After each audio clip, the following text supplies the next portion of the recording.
எதிர்மறை ஆற்றல் அப்படிங்கிறது என்னன்னு பார்த்தீங்கன்னா, ஒரு வீட்டில் வந்து நிறைய பிரச்சனைகள், மனக்கஷ்டங்கள், அதுக்கப்புறம் பார்த்தீங்கன்னா, எந்த விஷயம் எடுத்தாலும் அது ஒரு தடங்கலாகிறது, ஒரு நிம்மதி இல்லாமல் இருக்கிறது, அடிக்கடி நோய்வாய்ப்படுறது, நல்லா இருப்பாங்க, திடீர்னு அப்பா அம்மாக்குள்ளே சண்டை, பிள்ளைங்களோட சண்டை, கத்துறது, மூட் ஆஃபாக இருக்கிறது, கதவை சாத்திக்கிட்டு இருக்கிறது, ஒரே செயலை திரும்ப திரும்ப செஞ்சுக்கிட்டே இருக்கிறது, எதுலேயும் இன்ட்ரெஸ்ட் இல்லாமல் இருக்கிறது. அதே மாதிரி வெளியிலேருந்து சொந்தக்காரங்க வந்தாங்களும் தப்பே பண்ணாமல் பல பிரச்சனைகள் உருவாகுது. இந்த மாதிரி நிறைய பிரச்சனைகள் வந்து வீட்டில் ஏற்படும். அப்போது அந்த வீட்டில் வந்து ஏற்படக்கூடிய பிரச்சனைகள், அங்கே ஒரு நெகட்டிவ் வைப்ரேஷன் இருக்கும். அதுக்கு பல விஷயங்கள், திருஷ்டின்னு சொல்லலாம், பிளாக் மேஜிக், செய்வினை கோளாறுன்னு சொல்லலாம், அடுத்து கர்மவினை அதனாலமா ஏற்படுது அப்படின்னு சொல்லலாம். அப்போது இந்த மாதிரி ஒரு ரியாக்ஷன்ஸ் வந்து ஏற்படுறதுக்கு எத்தனையோ காரணங்கள் இருக்குது. அது இல்லாமல் இப்போது சில பேர் இருப்பாங்க வீட்டில் கரெக்டாக காலையில் விளக்கேற்றுறது, சாமியை கும்பிடுறது, அவங்க முடிஞ்ச அளவு தர்மம் பண்ணுறது, இப்படியே வாழ்ந்துட்டு இருப்பாங்க. ஆனாலும் இவங்க வீட்டில் வந்து நிறைய பிரச்சனைகள் வந்து உருவாகிக்கிட்டே இருக்கும். அப்போது அதுக்கு என்ன காரணம் அப்படின்னு பார்த்தா அது அவங்களுக்கே தெரியாது. என்ன சொல்கிறது, நல்லா இருப்பாங்க. சில பேருக்கு வந்து பார்த்திங்கன்னா, வீட்டை விட்டு வெளியில் போனால் அங்கே ரொம்ப சந்தோஷமாக இருப்பாங்க, மனசு ரொம்ப ஹாப்பியாக இருக்கும். ஆனால் வீட்டுக்குள்ளே வந்தோடனே இந்த அப்பா அம்மா ரிலேஷன், இந்த கேரக்டர்ஸை பற்றி நான் பேசலை, இவங்க இல்லாமல் பார்த்தா ஏதோ ஒரு ஆள் மனதில் சோகம் வர மாதிரி இருக்கும். அப்படியே மூட் ஸ்விங் வரும், இப்படி ஒரு மூட் ஸ்விங் வரும். டக்குன்னு ஏதாவது கேள்வி கேட்டால் கோவம் வரும். ஒரு செயல் சரின்னு சொல்லி ஓப்பன் பண்ணி பார்த்துக்கிட்டு இருப்போம், சரி இது வேண்டாம், அடுத்ததுக்கு போவோம், அடுத்ததுக்கு போனால் அது வேண்டாம், இது வேண்டாம், இப்படியே நடந்து போய்கிட்டு இருக்கும். அப்போ இந்த தீய சக்திகளை நம்மளே எளிமையாக வந்து விரட்ட முடியும். கர்மா ஓரியன்டாக இல்லாமல் நமக்கு ஒரு ஒரு அது இடம், ஒரு வீடு நம்ம வாங்கியிருக்கோம், அது வேறு இடத்துல அதில் பூமியில் பிரேத சாபமோ இல்லை அங்கே ஒரு நெகட்டிவ் வைப்ரேஷன் இருக்குது, இல்லை யாராவது பிளாக் மேஜிக் பண்ணிடுறாங்க, வாட் எவர் இட் இஸ், அந்த மாதிரி ஏதாவது ஒன்று இருக்குன்னா இதை நம்ம எளிமையாக வந்து சரி பண்ணிக்க முடியும். ரொம்ப பவர்ஃபுல்லாக இருக்கிறதுக்கு மட்டும்தான் லைக் என்ன சொல்கிறது, இந்த பிளாக் மேஜிக் ஓரியன்டாக கை கால் இழுத்துக்கிறது, அதுக்கப்புறம் பேரு இழப்புகளை சந்திக்கிறது, இந்த விஷயங்கள் இல்லாமல் இப்போ நான் முன்னாடி சொன்ன இந்த சிம்டம்ஸ்லாம் இருக்குன்னா அந்த இடத்த நம்ம வந்து பவர்ஃபுல்லாக நம்மளே ஒரு சிம்பிளான ஒரு விஷயத்து மூலமாக நம்ம மாற்றிக்க முடியும். இதில் பல விஷயங்கள் நான் கடந்த 12 வருடங்களாக தீவிரமாக ஆராய்ச்சி பண்ணி நிறைய விஷயங்கள் எனக்குள்ளே தெரிஞ்சதை மக்கள் எல்லாருக்கும் உங்களுக்கு பயன்படுத்தும் அப்படின்னு நான் கொடுத்துட்டு வரேன்.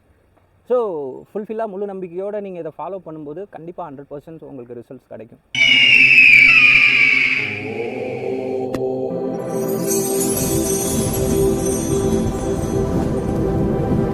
Eskahan Media.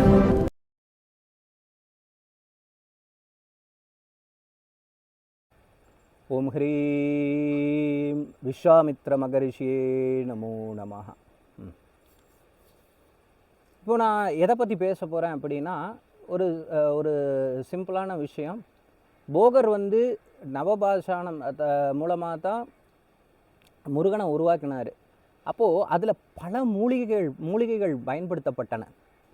அதில் பயன்படுத்தப்பட்ட ஒரு மூலிகை இது காட்டுக்குள்ளே தான் கிடைக்குமா, எங்கள் ஊரில் கிடைக்காதா அப்படின்னு இல்லை, எல்லா ஊர்லேயும் எல்லா இடத்துலையும் கிடைக்கும், எல்லா நாட்டு மருந்து கடைகள்லையுமே இது கிடைக்கும்.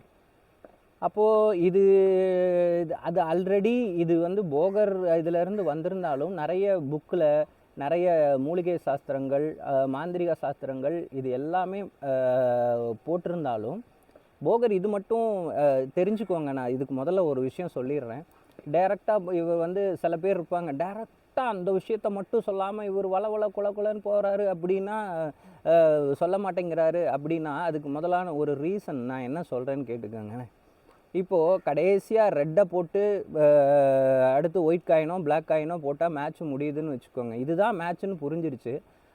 அங்கே விளையாடக்கூடிய பிளேயர் அந்த ரெட்டை போடுறதுக்கு அது எந்த பொசிஷனில் இருக்குது, அதுக்கு நம்ம எவ்வளோ ப்ரெஷர் கொடுக்கணும், கேரம் போர்டில் சொல்கிறேன், எவ்வளோ ப்ரெஷர் கொடுக்கணும், அதை எப்படி ரிவர்ஸில் அடித்தாவா, அந்த ஸ்ட்ரைக்கரை எங்கே வைக்கணும் அப்படிங்கிறத கரெக்டாக வச்சு அடிக்கும்போது தான் ரெட்டு பாக்கெட் ஆகும், அடுத்து ஃபாலோவும் பாக்கெட் ஆகும், அதுக்கப்புறம் தான் ஜெயிக்க முடியும் இல்லையா. நீங்கள் கரெக்டாக ரெட்டு மட்டும் விழுந்தால் முடிஞ்சுன்னு தெரிஞ்ச பிரயோஜனம் இல்லையே. அப்போ எல்லா விஷயத்தையும் தெரிஞ்சுக்கிட்டா தான் அடுத்து நீங்கள் அதுக்குள்ளே போகும்போது உங்களால் கரெக்டாக அந்த ரெட்டை போட முடியும். இது பொதுவாக எல்லா வீடியோக்குமே நான் சொல்லக்கூடிய விஷயங்கள் தான். அப்போது வாங்க பார்க்கலாம். இதில் வந்து போகர் 12,000, அதுக்கப்புறம் பார்த்திங்கன்னா ரணசகடம் அப்படிங்கிற 2 புக்கு இது மக்களோட கைக்கு இப்போது கிடைக்கல.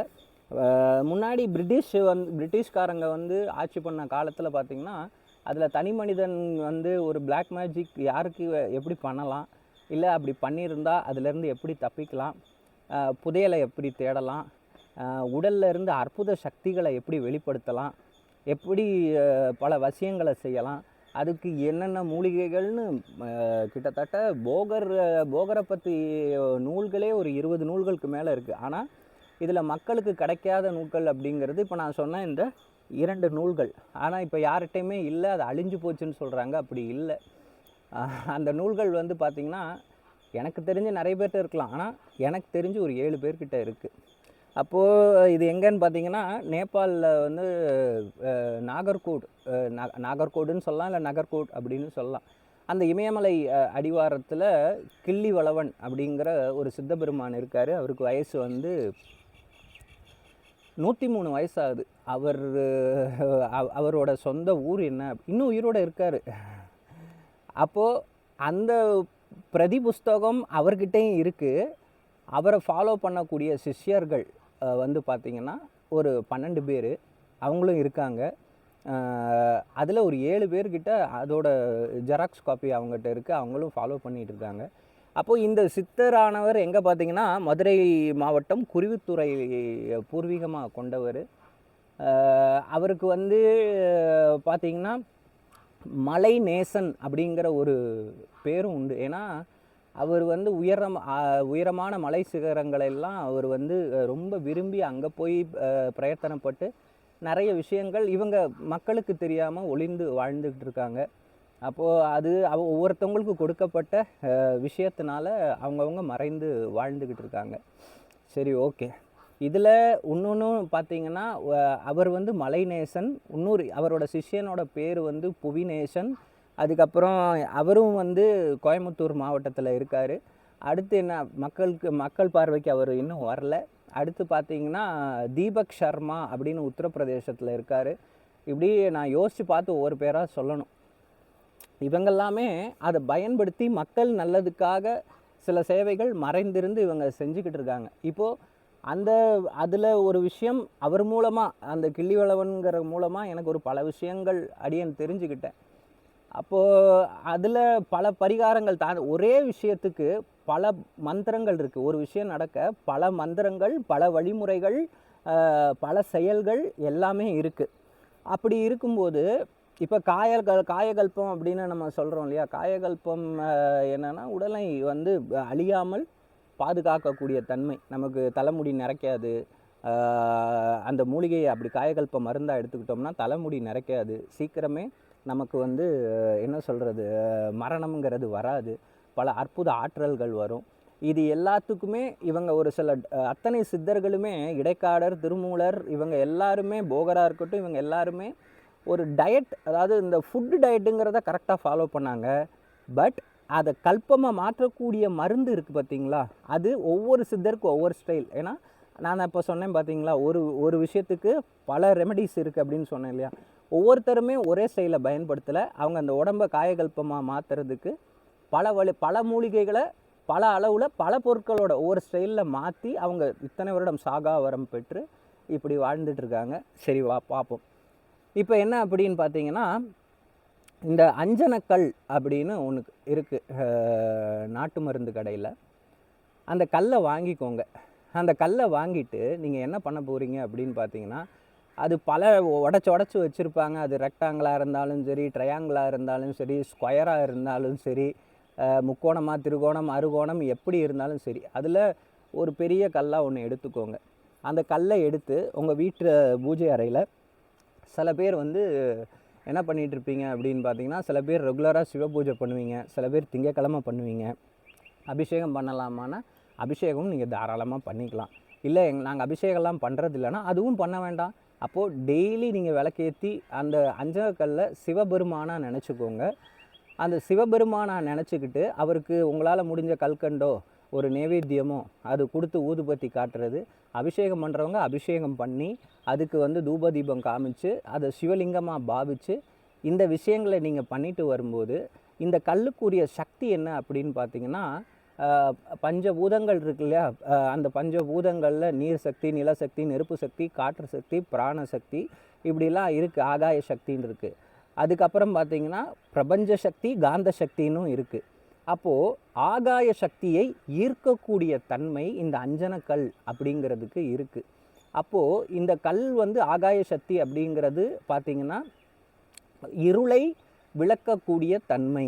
அப்போது யார் வீட்டில் இதை வச்சு முழுமையாக அங்கே இறைவன் இருக்கான்னு நம்பி வழிபடுறாங்களோ, பூஜை பண்ணுறாங்களோ, அப்போது அந்த கல்லில் உள்ள ரேடியேஷன், பாசிட்டிவ் ரேடியேஷன் எல்லா இடத்துலையும் ஸ்ப்ரெட் ஆகும்போது இந்த இருக்கக்கூடிய நெகட்டிவ் வைப்ரேஷன்லாம் அடித்து ஓடிடும்.